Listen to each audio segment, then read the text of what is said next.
Je m'appelle Pierre Brimbert, je suis historien de l'art et je suis guide ici au musée de l'hôpital Notre-Dame-Rose à Issy. L'exposition est marquante de par le fait d'abord que justement dans un lieu qui est un musée, pour lequel toute une série de personnes conçoivent un lieu fermé, clos, parfois poussiéreux et non vivant, on accueille déjà ici plusieurs expositions temporaires, dont celle d'Ambroise Paré à Louis Pasteur. Et puis cette collection est assez intrigante, puisqu'elle nous présente des instruments médicaux depuis le XVIe siècle jusqu'au XIXe siècle.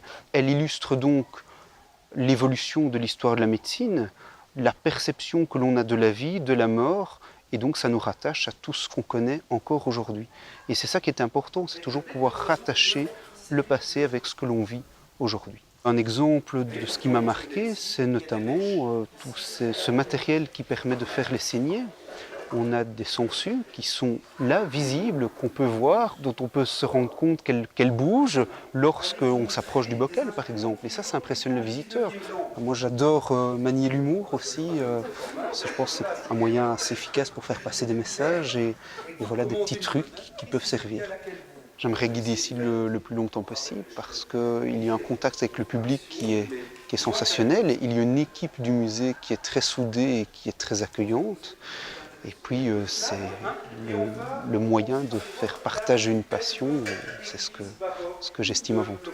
Faire passer la passion, c'est s'adapter au public que l'on a devant soi, avant tout. Il y a parfois des gens qui souhaitent m'avoir de nouveau en visite guidée, évidemment, mais ça arrive aussi, bien évidemment, avec mes collègues.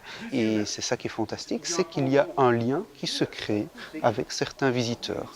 Ils ont ressenti, je suppose, une émotion, ils ont ressenti toute l'atmosphère du lieu que je suis modestement parvenu à faire passer. Et puis il faut dire que la vie du guide est grandement facilitée par ce lieu qui est magique. Le guide n'est qu'un passeur, ne fait que transmettre un message et est très modeste dans ces lieux qui, eux, ont des centaines d'années d'existence.